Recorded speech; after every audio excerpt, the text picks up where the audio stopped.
I'm Chloe of Your Birth Bestie Co., and I am the birth and postpartum doula and body ready method pro behind this podcast. I'm based in Houston, Texas. But today I'm going to be interviewing someone that I've known for half of my life. All the way met each other back in high school in a horrible pre-calculus class. I'm very excited to talk to Amanda today. She is also a fellow doula. Beyond growing up in the same town, going to high school together, now both being birth workers, we have something else in common. We have both experienced obstetric violence and coercion. So we are going to be talking about that today. I made sure that all of my makeup was waterproof because I know us. Amanda, I would love if you would just give us a rundown on yourself and how you got into birth work. Hi, everyone. My name's Amanda Harden. I am currently living in the Tarrant County area, so DFW. Like Chloe said, we grew up together in the same tiny little town. She has horrible memories of pre-calc. I have beautiful memories of pre-calc, but that was my jam. My best memories of pre-cal were when everyone would take turns bringing cupcakes once a week, and Amanda would always bake hers. I would always get mine from Gigi's, and people would get theirs from HEB, and Amanda always baked hers. She used to always bring these cupcakes that had cream in the middle of them. I forgot about this. Yeah, it's very on brand for her. That's so funny. I can't believe you remember that. Even on top of everything that Chloe just mentioned, all of those things that we have in common, we also were pregnant at the exact same time, both times. With both of our kids, yes. With both of our kids. Happened too, where all of my friends and I get pregnant within 3 or 4 months of each other. Mm-hmm. And so our kids are all so close to each other. I love that for you. Unfortunately, my best friend lives in Louisiana now, and her kids are 3 years older than mine. I've learned from her on parenting, but I don't have the We also closeness. both had preemies. Yes, adding to the trauma. I actually got into birth work fairly recently. I became a certified doula earlier this year in April after my bout of obstetric violence. It was part of my healing journey through my birth trauma therapy. Tell us what happened during your pregnancy with your second son.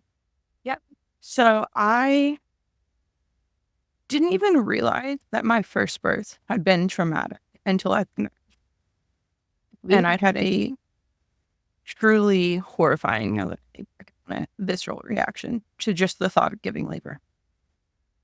And like some of it, I take full responsibility on. I wasn't prepared. I wasn't educated.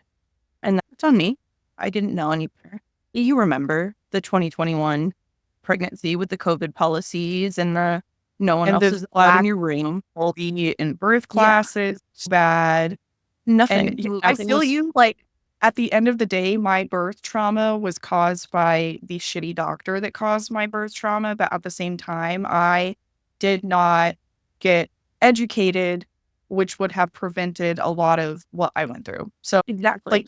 There's a certain amount of accountability that has to be taken. But at the end of the day, it's not our fault what happened. Exactly. Yeah.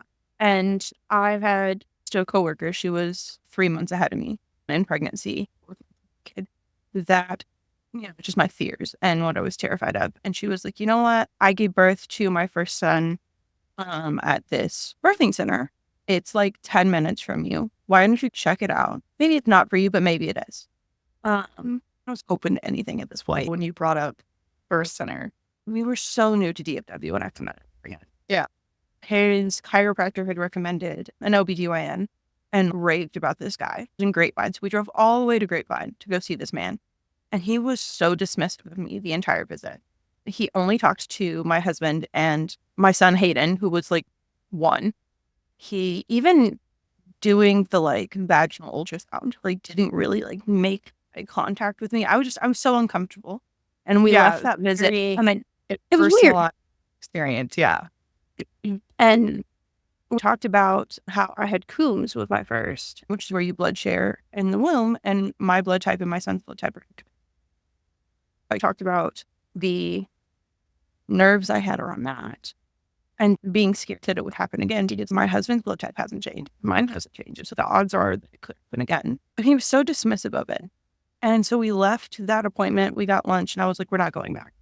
I said, we're finding something else. I don't care what it is, but we're finding something else. And you're going to be open to it. And he was like, okay, I want you to be comfortable. He was really, bless him. He's great. Yeah, I've known him pretty much as long as I've known you. And he's always just been very laid back to your kind of like crazy type A. Yes. We're a great balance. And when I got it in my head that this is where we were going, I was like, I don't know if this is what we're doing, but we're at least going to check it out. Yeah. And so we did. They had a tour. There were like 3 other families on the tour, but then they took us each individually and let us like walk the birth center, talk to the midwives, talk to everyone. It was so nice. And they were so personable. I truly didn't feel like a number. And even leaving that, I was like very confident and like, this is where I'm going to give birth. And then one of the midwives reached out to me 3 days later and still remembered my name. I know they remembered my name because it was like probably on a sheet on a computer or whatever, but it was so cool just to reach out and be like, hey, how did you feel about the tour? How did you feel about everything? Do you want to come see us? Touches, because that is not common in Western medicine and the United States medical system. So when we get those little touches, it's so nice. And Daryl wasn't working at the time, or maybe he was. I can't remember. But right. So he's been out. He was in the Marines. He's been out for a bit. You know what? The Marines are part of the Navy. It's fine. I call him up to say it's fine. We won't tell him. And so he was able to come with me to appointments, which was something we didn't have with the COVID birth. And that's such a weird thing to be grateful for because that should be the norm. But that's why we chose a birth center in our first pregnancy. I also had a 2021 baby because John could come to the appointments. And it's just, again, like, it's such the bare minimum, you know? But to be able to your partner at your appointments. Yeah. I never understood that during COVID because it's like, we literally went out this morning, like we very clearly have sex. Like if I have COVID or he has COVID, we both have it. We're not infecting more people by bringing the same people from the same household into the same room. It's what I thought. And what I still think, honestly, everything, quote unquote, right to prevent the same issues from happening the same time around. We went to the birth center. We met the midwives. We contracted with the birth center and the midwives. They helped me find a birth class that I absolutely enjoy. And I am still very good friends with the birth class instructor to this day. She's an amazing person. We did every single appointment because they knew my concerns coming in and there wasn't like ticking clock on each appointment time. Like we talked about explicit consent. We talked about my fears. We talked about everything. And I felt so prepared going into this pregnancy and just this labor. And they really took the time to ease my fears. In my head, I had done everything. Yeah. I had a baby shower. I was exactly 36 weeks pregnant. Obviously put it off to the very end. And my mom and my grandmother flew up for it. I was so excited to celebrate with the family that we have here in DFW. We made a full day of it. After my baby shower, Daryl and I went to dinner. Just us. My mom kept Hayden to a movie. It was so nice and fun. Like, okay, we're growing our family, but we knew deep down this was going to be one of the last times that it was just like the 2 of us. Yeah. Because getting a babysitter for 2 kids is just... It's so much harder. Even getting your family to hang out with them is so much harder. Yeah, but if you could just take them both. No, absolutely not. We've just now gotten to where Birdie can do overnights with John's mom, but no one else in my family will do an overnight with her. It just, we knew all of these things. And we wanted to go see a movie, some freaking Avengers movie, I'm sure. It was just a cute little date night. And we got home and I didn't have enough water, so I pounded some electrolytes when I got home. I was very self-aware of this. It hit about 2 a.m. and I started contracting. I laid there for a little bit and I was like, you know what? This happened with my first. I started contracting really early and it didn't go anywhere. We ruled out, we knew it wasn't Braxton Hicks because they were true contractions and they never stopped, but also they weren't progressive. And so I had known that I had preterminal labor with Hayden. So I was like, okay, what this is. The intensity just got worse and worse within a very short period.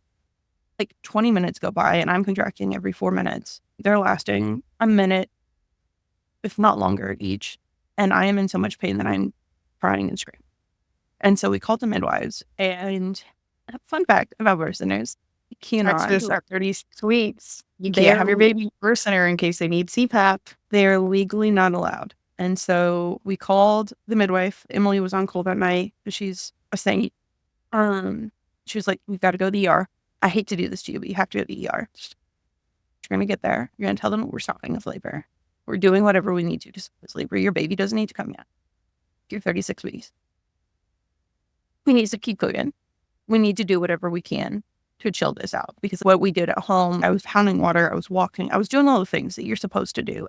Was not easing up. And so Daryl had taken a THC gummy. A Delta 8 gummy. He was like, was in the zone. We are relaxing. We got home from our little date night. He popped a gummy. He was like, we're chilling. Grandma has Hayden. Amanda's going to bed. He's like zoned out chilling.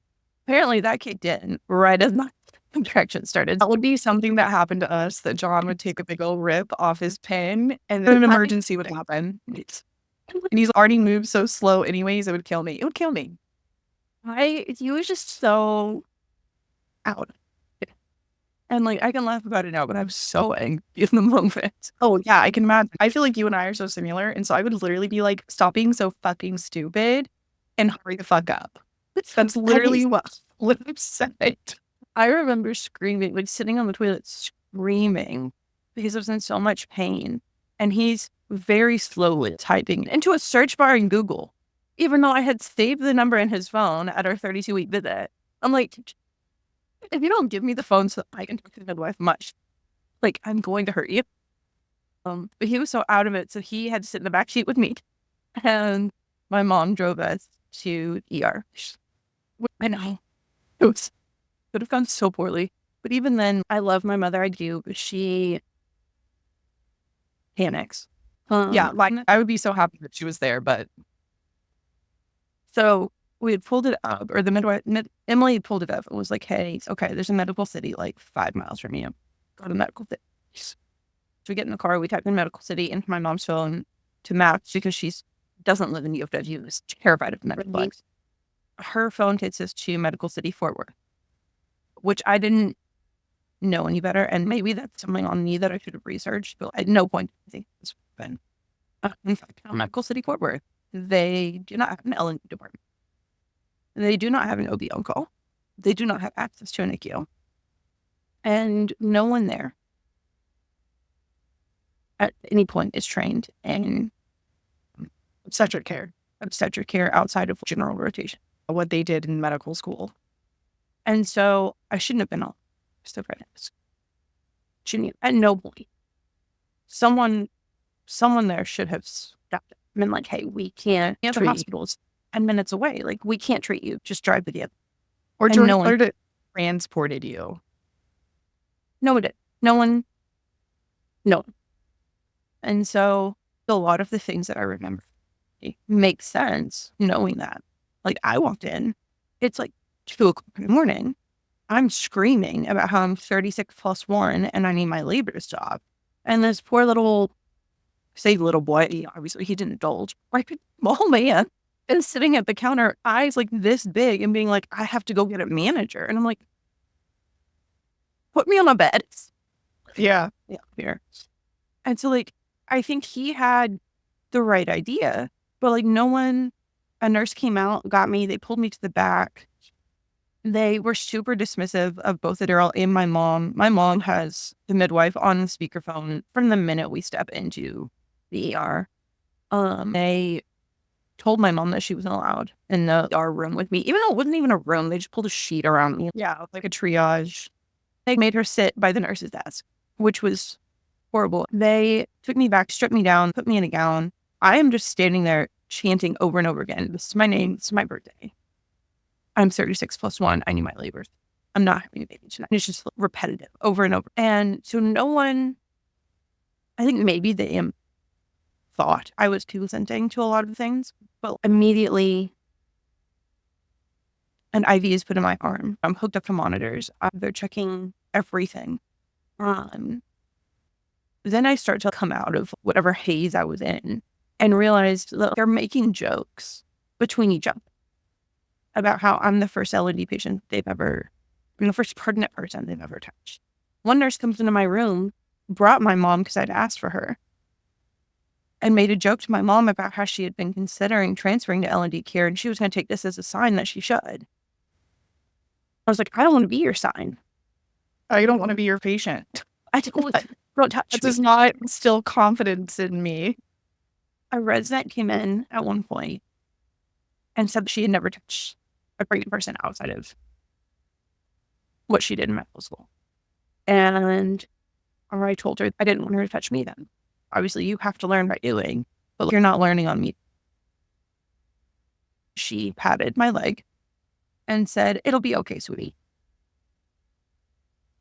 Left, came back, and performed a cervical exam on me while I screamed.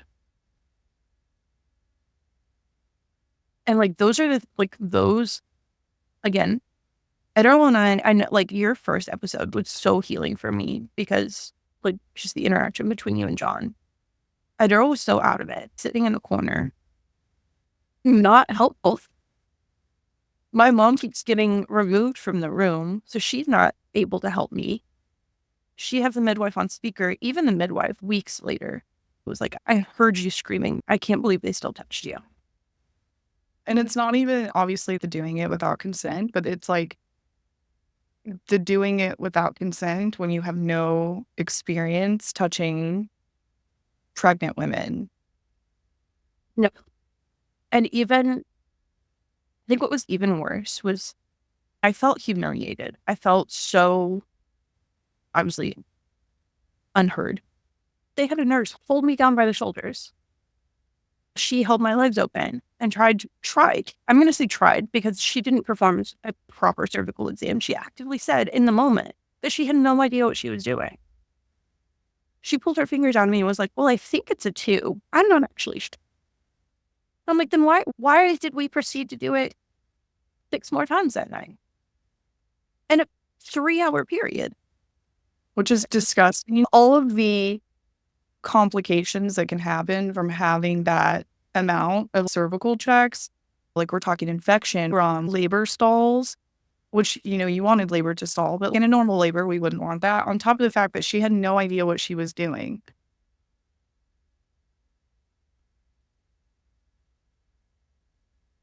And I'm screaming at the top of mine. And it's just in one ear, out the other. They don't care. And every single time they did it, even in an emergency situation, no one is performing 6 cervical exams in 2 hours. She didn't know what she was doing. They brought in an ultrasound tech, which, of course, it's the ultrasound tech that's on call at 4 o'clock in the morning. He doesn't know what he's doing with sonogram. I was like, he's not prepped and ready for me. I actively pointed out on the screen as he's doing it. I said, "Look, that is my baby. That was his head. That is my cervix. His head hit my cervix. This happened the exact same, almost to the T. This is what happened with my first. This is prodromal labor. I just need some ice water." He leaves. He's like, "Well, I can't take your word for it." Comes back and is like, "Oh, the baby's breech. You need an emergency section." Why would you need an emergency C-section? Why not just stop the labor? Just any home. That's not even there's a whole conversation that can be had on why do we have to do a C-section for a breech baby anyways? Why not just learn how to give birth to a breech baby? Yeah. But even and he wasn't breech. No, he wasn't even breech. I'm staring at this dude and the resident and the nurse who came in to give me this news, who came in to tell me that not only did they believe that my baby was breech when he wasn't, I obtained the ultrasound way after the fact because I requested my medical records. And I'm like, "Yeah, that's not an ass, that's a head." Were they going to do a C-section when they've never done a C-section before?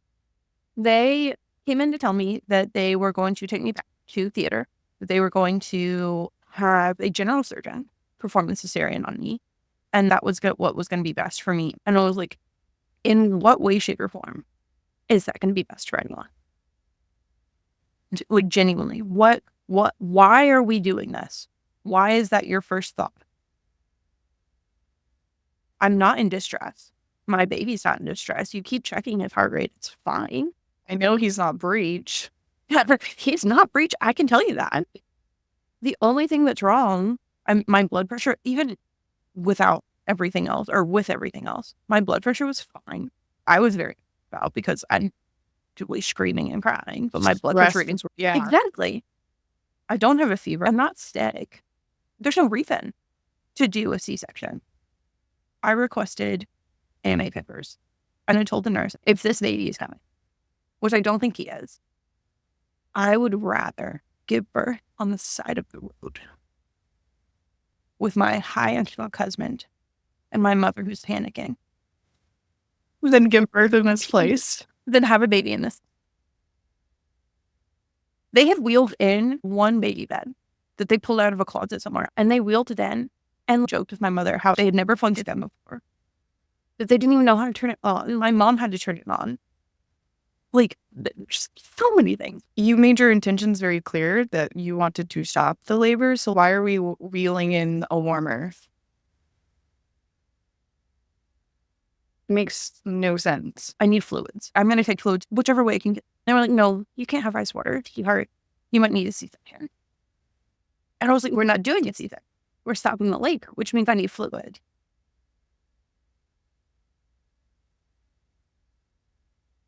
It was, let's see. After I requested the AMA papers, they left. Obviously did not bring me AMA papers. I requested them 3 more times, and each time I was told it wasn't a thing that they were going to do. They weren't, no matter what. And then they came in and started talking about transfers, which should have been a discussion from the start. You don't have an OB department. You don't have L&D. Like, he actively told me they didn't even have anyone in obstetrics on call. That they could, I should have been transferred from the start, or at least tell me and I'll transfer myself. But they come in and tell me that they're going to bring a helicopter in to airlift me to the hospital that is exactly 12.8 miles away in Tarrant County. Or the drama. Yeah. Also like in the ER full of Leos or something. You're telling me that no one else is going to need a helicopter tonight? Like, no. We're not doing it. Actually, like, there's no distress. You're both fine. It's just the drama of it all. I was like, look, if I need to leave, if I need to go to this other hospital, that's fine. Let me drive myself. My mom's right there. She's fine. Let's drive. And they're like, no, we can't release you. They finally settled on an ambulance. The resident came in and told me that they were required. It was policy to check my cervix one last time because the ambulance driver would need to know how far dilated I was.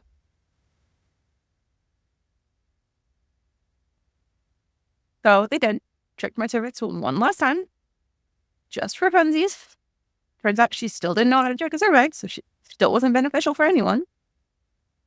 Loaded me up into an ambulance and had the ambulance drive me 12.8 miles to the other hospital. Even they knew that this wasn't an emergency because my mom and my husband were not allowed to ride in the ambulance with me. So they drove separately and were waiting for me at this hospital. As this ambulance chugged along going frickin' 55 down I-30. And, I mean, multiple people asked me after this, what did you do to get your labor to stop? Because they weren't doing anything for you. And I genuinely think that I just supported myself.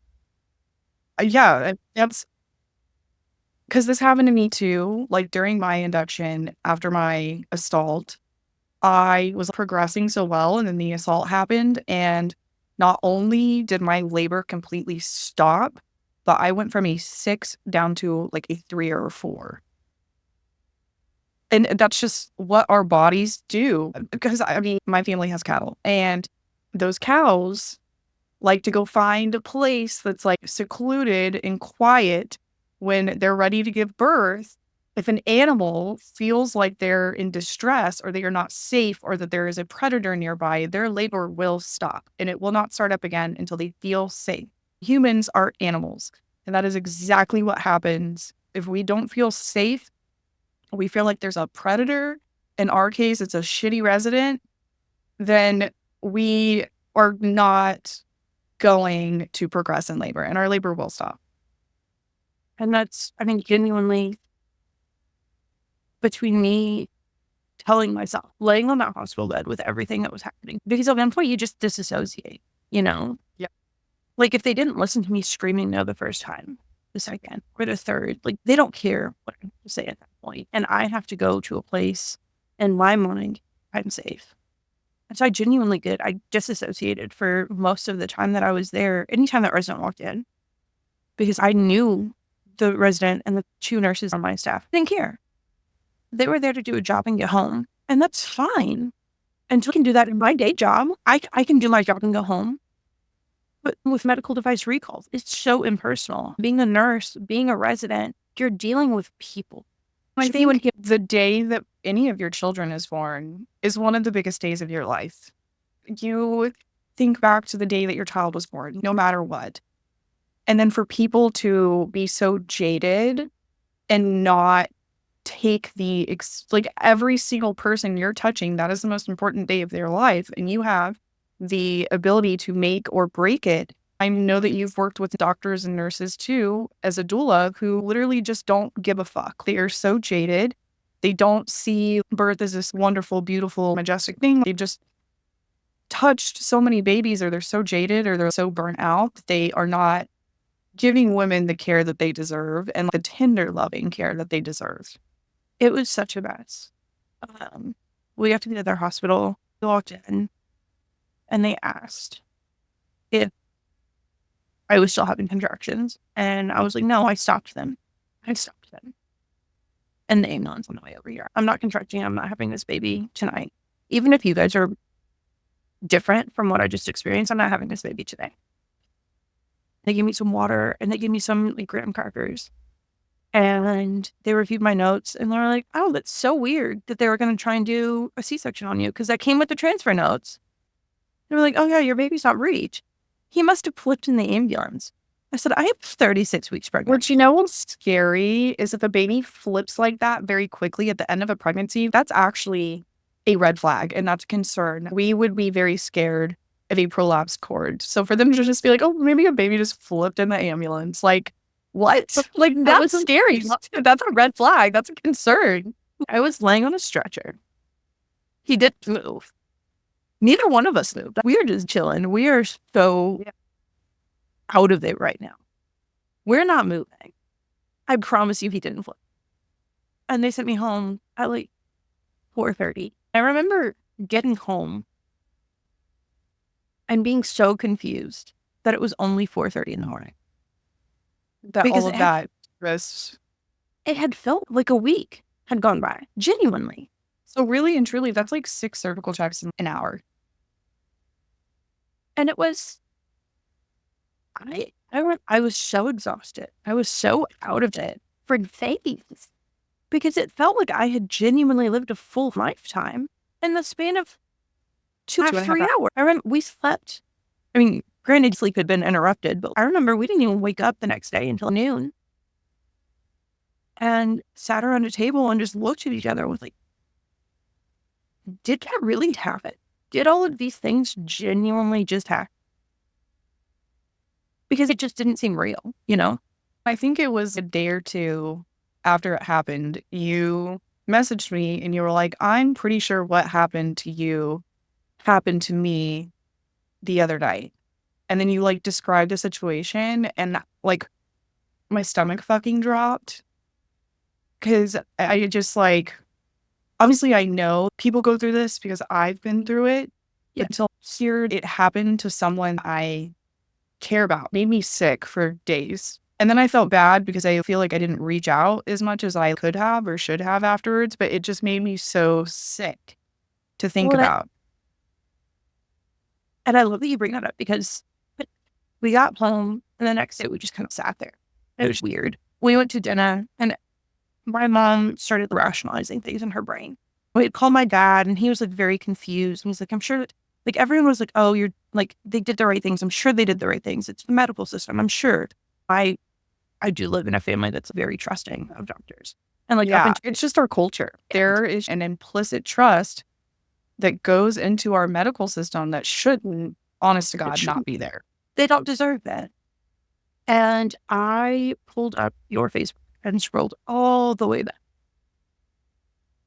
I know that what you went through was so traumatizing. And I know that posting on it and being so open about it can be re-traumatizing for you. But I'm so grateful to you for doing that, because I scrolled all the way back and I read your posts out to my family. And I was like, I was sexually assaulted. I was assaulted last night. And it happens a lot. But you're the first person outside of my immediate family that I reached out to.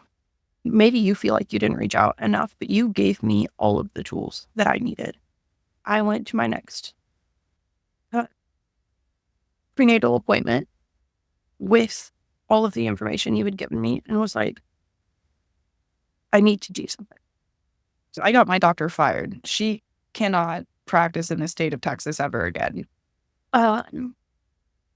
We went through, the lady at the birth center that was handling financials at the time was also going through training to be a therapist. Okay. And so she and I talked extensively, and she put me in contact with some people.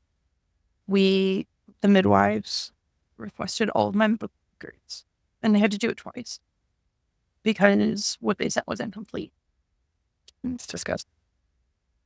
It's they knew, you know? Well, also, I felt this way. It was fun for her to assault me like that over and over again. There was no remorse. Like, it was genuinely just like shits and giggles.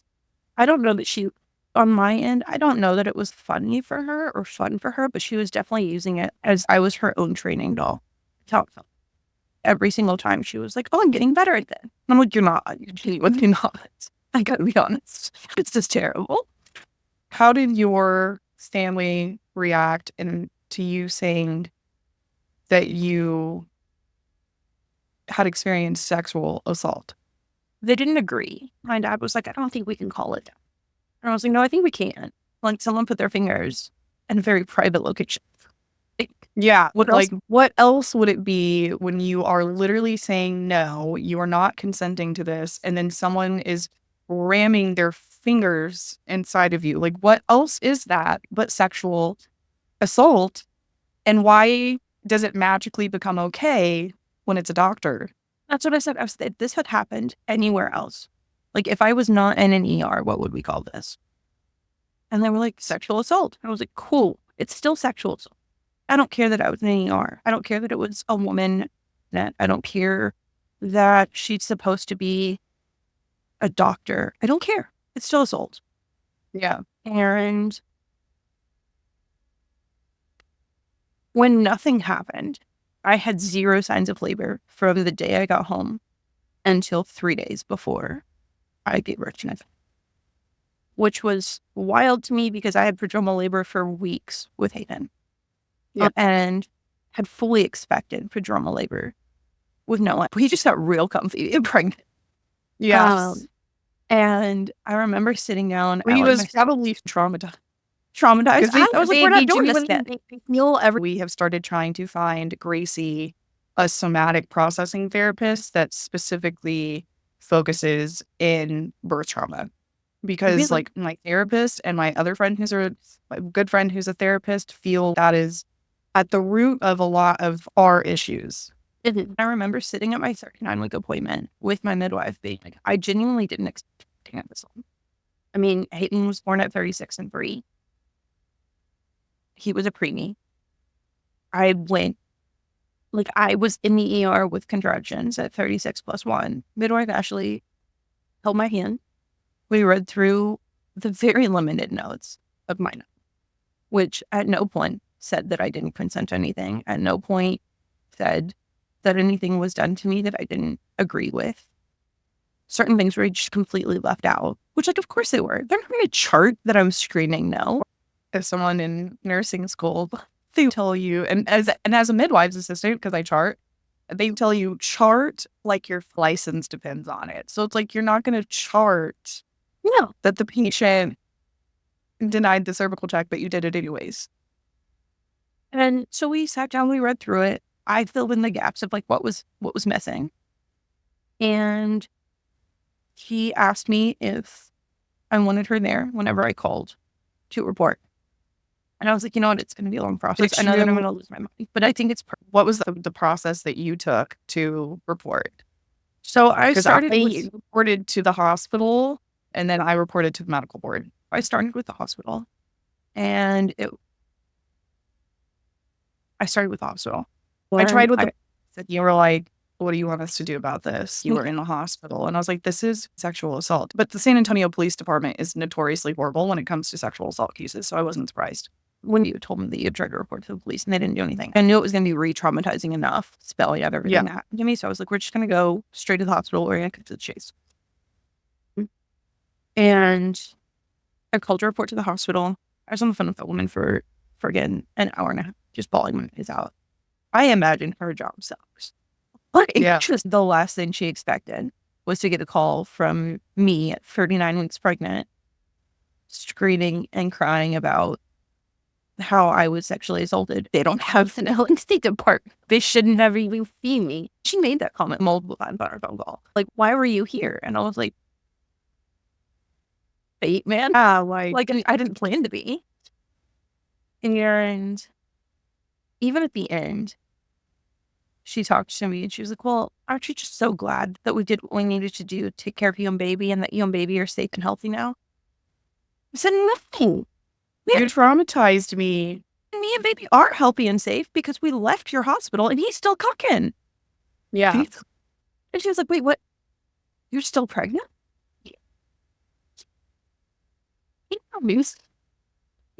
I didn't need to have it then. I don't need to have it now. And that entire process was obviously a level of healing because you're taking the first steps. And I that's when it finally settled in for me, like, this is what happened to you. And I will say I had to work up courage. It wasn't just something that I could do because there's a part of me that was sexually assaulted in college and people told me I was a liar. It was still coming up. I was not expecting it to go anywhere. I know it's incredibly hard to get a doctor. Like, yeah, the word's not disbarred, but you know what I mean? In the state of Texas, they've made it nearly impossible to get a doctor's license removed. It took building up a lot of courage to even be able to do it. And you have to have healed some things to be even able, because it's like ripping off a Band-Aid on a third-degree burn. Like, that shit's never going to feel good. Well, and then there was still, I think I had it in my brain that it was assault and I processed that.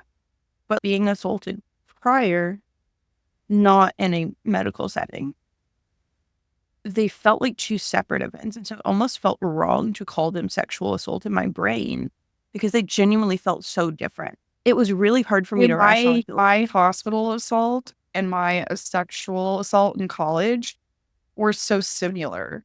Really? My roommate at the time, and just want to clarify, she has apologized to me for all of this now, let this boy into my house. We'd had a sorority formal that night and I was blackout drunk. My friends took me home, put me in my own bed. I was still wearing my party clothes, smelled like trash can punch. And she put me to bed and then, but for whatever reason, she let him, I think he said he was checking on me or something because he had been my date that night. And he went upstairs to my room, locked the door, and raped me in my sleep. And I woke up to him literally shoving himself inside me like I was wearing a tampon. They had to take out my tampon during my rape kit. To be assaulted deep like that during my birth, they felt so similar, but at the same time, happening in a medical setting felt even more violating and more traumatizing because then you've got like the gaslighting, or I don't know if gaslighting is the right word, but from like your family where they're like, okay, but like, is that, or even other people in general, because I've shared my story so many times and people have been like, well, you were there to get care. Yeah. Why would you not want cervical checks? In what world is it okay in a medical setting to shove your hands inside someone's genitals? Yeah. I had forgotten that you were asleep during your rape. I understand what you're saying. It feels so different, but mine feels so simple. Yeah. And it stands alone so much. Yeah. Like it was a violation. Yeah. And I think that's, and maybe it's just because like the culture and the implicit like trusting of doctors in the medical system. I held them so separately in my brain that it took me 4 weeks to mentally decide they were the same, to convince myself and everyone else around me that they were the same and that something needed to be done. It genuinely, I called, I reported to the hospital. She told me that they would do an investigation. I heard back in 3 days, and they told me that none of the notes matched what I was saying. I said, no shit. But I was like, I'm not surprised. Like, they're not I've already requested them. I've read the notes. I sat on the phone for an hour and a half with this other lady that called and was like, here's what happened. Here's what your notes are missing. You want to do an investigation? Do a proper one.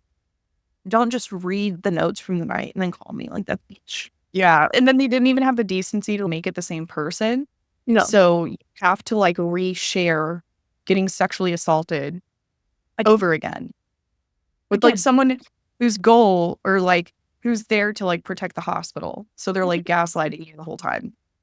And I went through everything again and I said, you know what? I have the nurses' names. Go talk to them. Go talk to their sonogram tech who couldn't read an ultrasound, who told me that my baby was breech. Go talk to these people and ask them what they were planning to do if they wheeled me back to a frickin' surgery theater. Like, what was their plan? If I had agreed to that, what was the plan? Go ask them those things and come back to me, because none of those should have even been on the table. The second time I reported, or this after that conversation, which genuinely didn't go well, I wasn't surprised. Defeating. It was really defeating. And I called the birth center, specifically asked to talk to my 2 midwives that I had grown really close to. They got me the information for reporting to the medical board. And so I did that. And I was at that point 40 plus 1, 40 plus 2. And I went into labor that night, like immediately after reporting to the medical board. It's like you couldn't relax enough to even go into labor until you did what you had to do to feel okay with the situation, or okay enough to feel safe, genuinely. And I think I reported and felt safe. And my water broke that night. Did I go on to have a very fine labor? Yeah. I think I only had 1 cervical the whole time I was there. We did 1 when I got there. And she asked me, I remember she held my hand. Cervical exams with a midwife are different, but with a midwife, there's so much, from experience, they hurt less. And she held my hand. At a birthing center, you're birthing on it looks like a bedroom anyway. So it was just such a difference. Yeah. He sat behind me and I had my head in his lap. He held my hand, found out I was already 5 centimeters when I got there. She's like, cool, we know what we're doing. And have another one that night. Didn't need one. I knew that. Even getting that one took a lot. Like, there was a lot of lead up and relaxation exercises just to have the one, because I didn't, and she knew. That was the best part. She knew what had happened to me and she knew that I was going to struggle. And she was like, I'm only going to do this if you want me to. Yeah. Like, and if you tell me to stop, I'm going to stop. Just another huge difference with midwifery care is I've worked with and I work with midwives and I listen to midwives who legit just don't do any. No. They're like, I don't need to check you. And like an experienced birth worker / midwife / OB / L&D nurse, like you can tell where someone's, and now you're a birth worker, but you can tell where someone's at by the way they're moving, the way that they smell, like what they're doing in between contractions, what they're doing during contractions. Like you can tell where someone's at. They're just so unnecessary. And I think even then, looking back on it, I didn't need to have that one. Maybe mentally I wanted it to reassure myself and my body that this was different. Mm-hmm. You know, I knew that it was different, but my body still had this visceral reaction to contractions. And like, I needed to be able to relax. And so like having trust, it like reestablished the trust. Yeah, exactly. And the rest of the labor went great. I was in labor until we got to the hospital at 5 o'clock and he was here before 10. It was a very quick, it was a very healing birth. And I found out 10 minutes after he came out of my body. At 9:58, someone knocked on my door, and we got the alert on our ring camera that the hospital's investigation was complete and they'd send me. And thank God that came when it did, because if I had still been pregnant, I think I would have just remained pregnant for the rest of my life. Of course, it's nothing. See, and the hospital wouldn't even tell me the conclusion of their investigation. I just had to stalk the Texas Medical Board website, and I stalked the hospital website. I got a letter from the hospital on their internal investigation, and they concluded nothing was wrong, but everyone would be receiving training about consent. So, something clearly happened. Not doing this training for funsies. And nothing ever happened. Well, something I've learned as a doula now is that hospitals have ethics boards. That if you can't get their license removed, then you can report them to their ethics board. And then they have to take a training on whatever happened. And then there's also eyes on them moving forward. I think that's what ended up happening. I don't remember, honestly, but I know nothing happened with licenses. That was really defeating. I had a very healing and restorative birth. I had a very amazing experience at the birth center. I loved getting it to come home immediately. I was home by lunch. It was great. The first 2 weeks were bliss, which was amazing because the first 2 weeks of Hayden were not with him in the NICU. It was awful. Well, having to leave the hospital and not get to take home my baby, with being told that, they wouldn't let me breastfeed. There were so many things there that were so wrong and made me spiral. And this time around was so different. It helps that I knew what I was doing. Yeah, I had a very similar experience with Birdie, where I got to take my baby home with me. She didn't have to be readmitted because she almost died. My mother-in-law had Gracie for 17 days. So that first 2 weeks was just us and Birdie in our little bubble, and getting to bond with my baby, and getting to breastfeed, and figure out that she had tongue and lip ties that we ended up having to get cut. It was a much better experience. I took to heart, and thankfully had family that helped me facilitate that. Even when Daryl went back to work, after Noah was born, we had a friend of mine, and actually married to Daryl's cousin, a great friend of mine, came and stayed at the house, took 2 full weeks or a full week off of work. The first week that Daryl went back, and stayed with Hayden. So all I had to do was be in bed with Noah. I could come downstairs if I wanted to, but we're in a 2-story house, and I didn't want to go upstairs. The only reason I was going downstairs was to get food. Yeah. And I thank her every day for doing that. That's an amazing friend. Because my mom had to go home and go back to work. I don't have any family here, Daryl does. So it was just kind of reaffirming that this family truly accepts me, because that's a whole other discussion. But knowing that nothing happened with the medical board was so defeating. Yeah. And I didn't have warnings of PPD until that's when I found a birth trauma therapist. And even that was confusing for me, because I had to rationalize that it was birth trauma. No, I didn't give birth that night, but it was still birth trauma and obstetric violence. That was a whole thing we had to work through. I've just processed that, because it didn't feel right to me that I was sitting there with these people who were so violated and then also gave birth that day. I've thought about this a lot with your situation. Not only were you violated so often, but then also you gave birth. And so Gracie's birthday is so... It's the best and the worst day of my life. Every year I get depressed that week. And it's because this is also the anniversary of me getting assaulted. On top of that, my oldest is getting bigger. Our kids are almost not babies. After this next birthday, they're not going to be toddlers.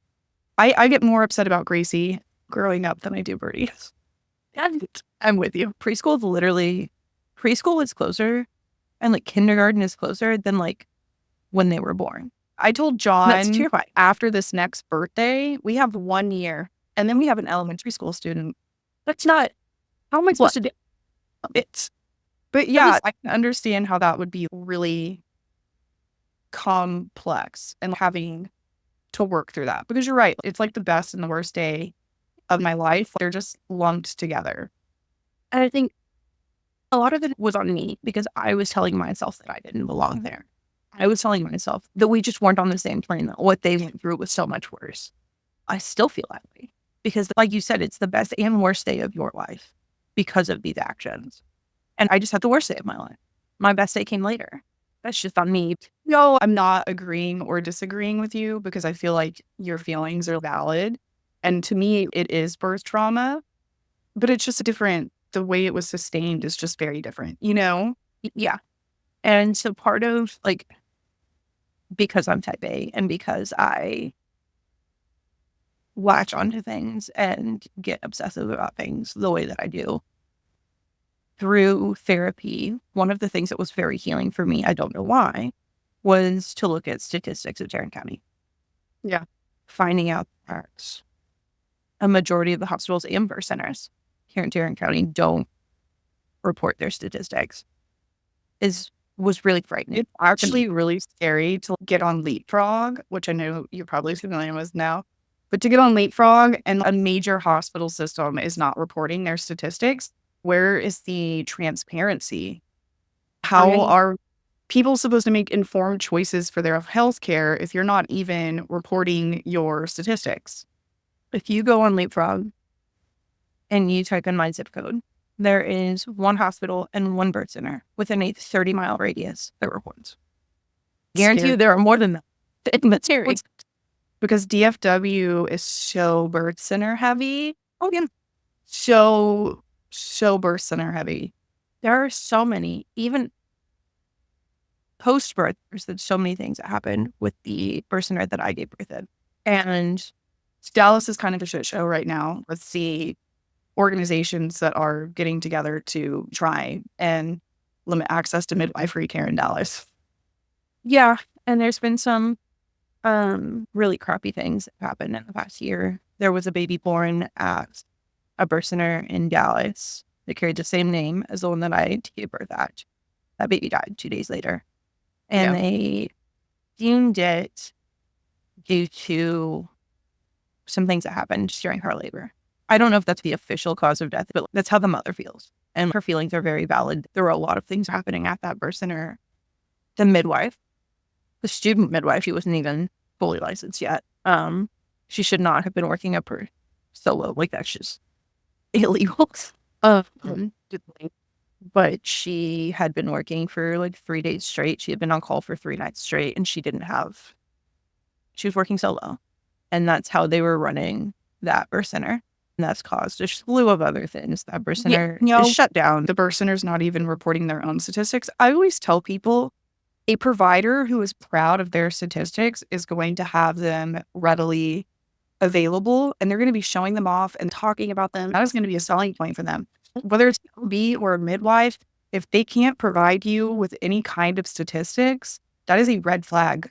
And I think, honestly, when I toured, hiding something. Exactly. I was so disappointed post-back because one of the things that I loved about the birth center that I toured and gave birth in was that they, like, very upfront, were very honest, or seemed to be very honest about their transfer rates and statistics in general.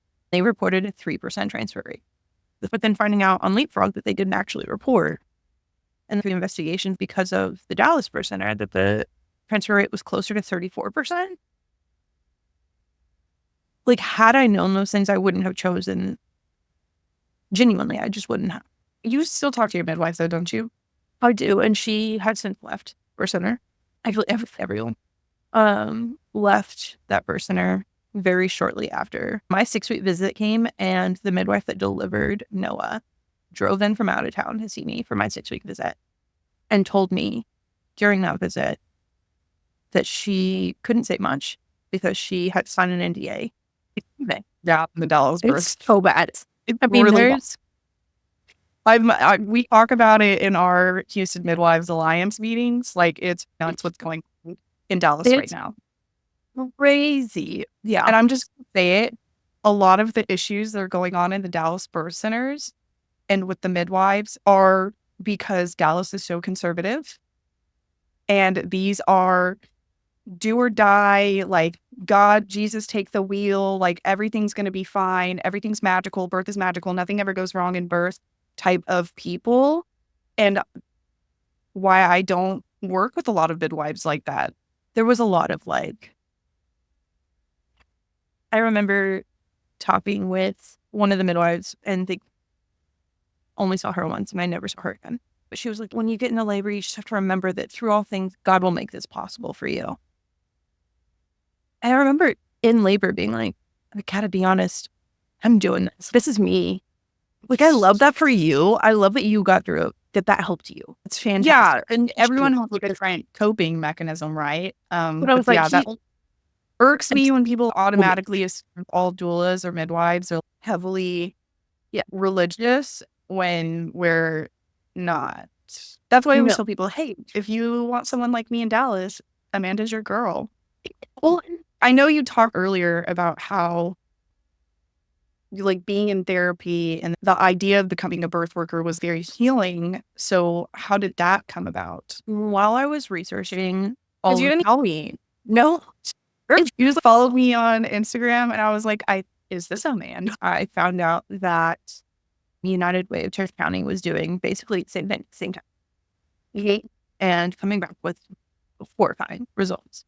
Tarrant County in general was on par with the worst of Texas, and Texas has the worst statistics in the country. Maternal health care, maternal death.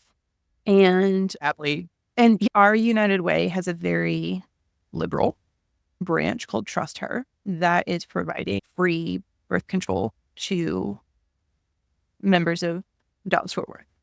And that's like their primary thing. We don't have a Planned Parenthood. The only way to get birth control for some people is to go through Trust Her. The Trust Her initiative started looking into ways to improve maternal health care, infant health care, and mortality rates. They did 3 weeks of research and immediately came back with, we need more doulas in turn. Yeah. We need more doulas that serve the Medicaid population of Cherokee. What's really fun is that one of Kamala Harris's pet projects for her vice presidency was getting more doulas in communities. She actually has a community doula fund. I saw that. And Tarrant County used it. So that's how I got trained.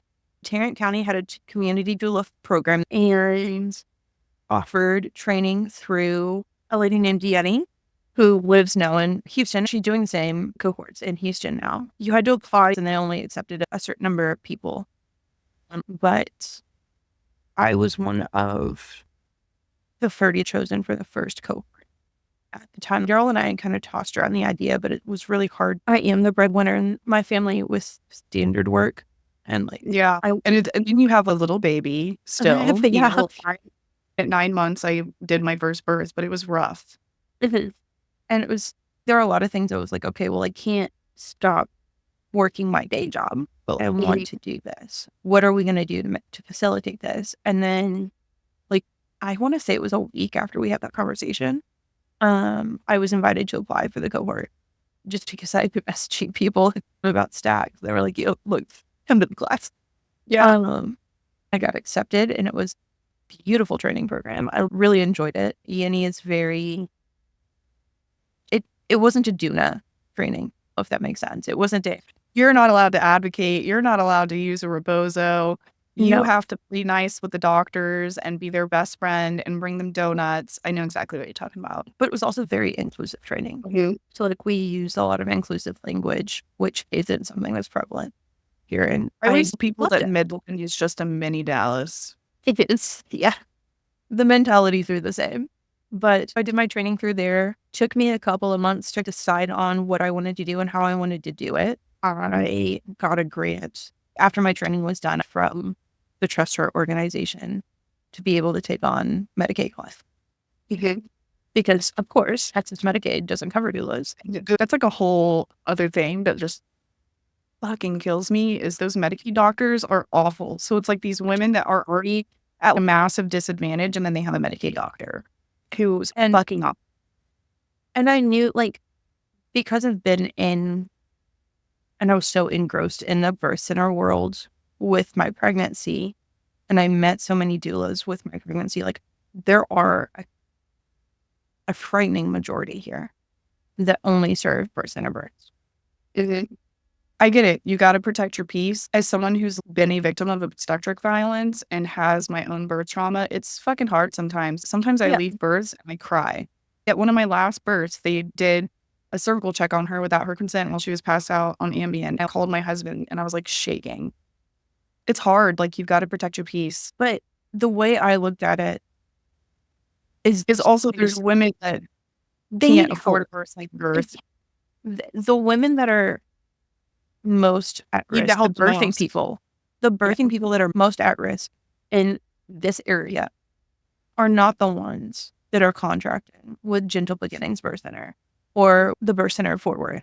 Like, they're not, because they're going there. I went there. I went to a birth center knowing that we weren't going to have any interventions, that we weren't going to have, like, there's so many things I didn't have to know to Also, advocate for. well, like you said, if you've experienced a significant amount of trauma, which the women that are on Medicaid tend to be more likely to have experienced, sometimes you need the epidural. You do. You need the epidural. There's nothing wrong with it. Yeah. And I mean, so many of the doulas here in DFW just specific, like, they're very unmedicated is best, rest is best. Birth centers are the only place you're going to be safe. Home births are the only place you're going to be safe. Vaccines are garbage. You're killing your body. Yeah. If you're someone looking for a doula who has that mindset, there are plenty available for you here. Yeah. My training organization is based out of Dallas, and they are very much like that. I don't associate with them anymore because I do not have the same values as them. Right. I don't feel as if, especially here in the Medicaid community, that there were options. I remember shortly after I published my website, shortly after I took the grant, I had posted it in, like, a buy nothing group on Facebook. Like, hey, if you fit this criteria, email me. I have a form for you to fill out. I'm going to take on 3 Medicaid patients, no charge to you. It's going to be fully covered by the county and myself. You guys need this the most. I got 27 referrals in a week. It's crazy. And it was people who genuinely, like, were on Medicaid, were in second trimester or beyond, were having problems with their doctor, or were nervous about getting How birth. do you How do you narrow it down? I genuinely thought that the criteria I set was so exclusive. You know, I wasn't going to have a lot of people to get that many responses that fit the criteria I set in such a short amount of time. I knew I was doing the right thing, but also need to figure out a way to do it more, because they don't have the funding to go to a birth center. They don't have the funding to pay $1,200 out of pocket to get a doula. It is what it is. The economy is what it is. But people on Medicaid, regardless of the economy, aren't going to have that funding anyway. So making sure that I go through different ways to be able to take on clients that fit those criteria, that maybe wouldn't or don't know what a doula is or what we do or how we can help them, but also wouldn't have the means to consider it if they did know what we were. You know, I went through and I got my MPI number. I went through and I worked with a few insurance companies to make sure I know how.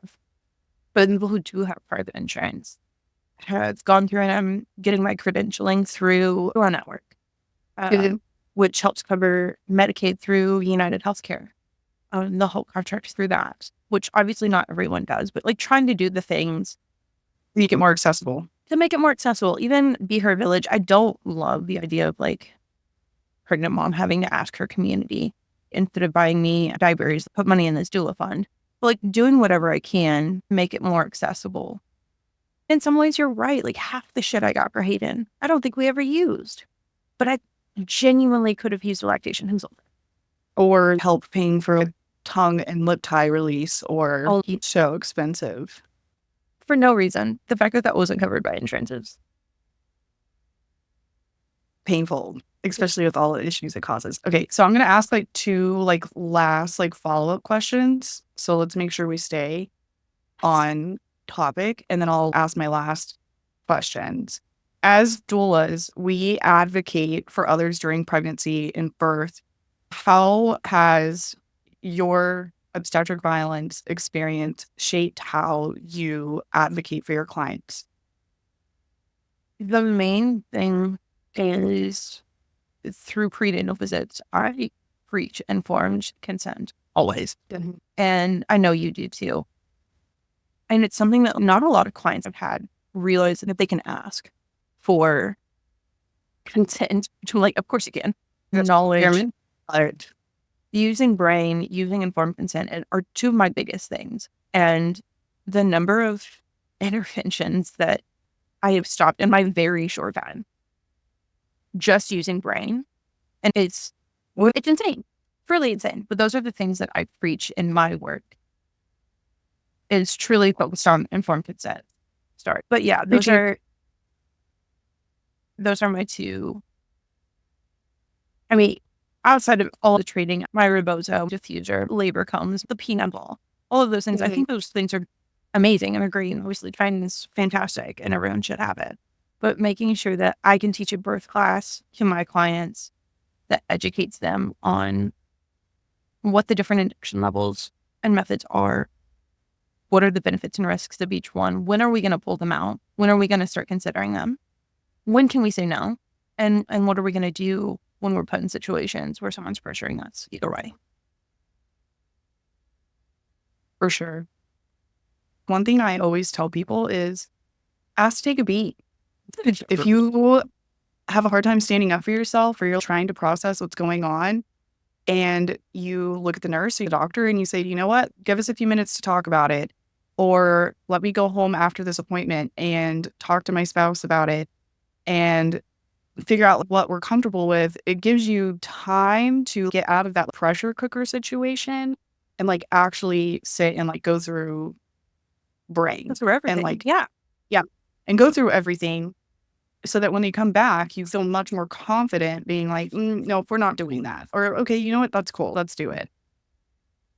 Because truly, if it's an emergency, they're just going to say, I'm sorry, there's no time to discuss this. We're taking you back for a section right now because your baby is having D cells. Let's go. You know? Well, and like, it's the biggest thing with my last birth was so many, like, he's like, oh, we're doing an induction, or we're going to do this. I told her, like, she's texting me for the entire appointment. She's like, what do I do? What do I do? Ask us if we can talk about it in 2 days when you come back. If he says yes, it's not an emergency. If he says yes, it's not a requirement. And every single time they said, oh, sure, we'll talk about it your next appointment. But then we don't need to do it. We can talk. But nothing's. So now that you've done your own healing, what is your advice to a mom who just experienced obstetric violence, or is just realizing that is what she experienced? I think my biggest thing is finding a counselor or a therapist. Hit your ass in therapy. Especially if you're still on the wavering side, you don't truly understand, go to therapy. Process what happened to you, because it affects so many things. I had a stupid oversupply with Noah, but I still would have moments where my breastfeeding journey wasn't as clean as I thought it could be the second time around. I would get into my head with these weird thoughts, and I was still grieving. And your mood, your mentality affects your breast milk production. It just does. We know it does. You've got to go to therapy. It's the same thing with miscarriage and infant loss. There's such a weird stigma about how we're not supposed to. Why? When we know that this is something that is occurring with 1 out of every 5 people, 40%, 40% birth trauma. And there's not an exact number for obstetric violence, unfortunately, or obstetric sexual assault. Yeah, 40% of women are leaving their births fucking traumatized. Like, clearly, there is something wrong with our medical system that is leaving almost half of all people giving birth traumatized. And yet no one talks about it. And I know that we put the same stigmas around everything regarding women. Something happened to her son during his birth, and they had to stitch her up in Midland, and they air flighted her baby to Dallas.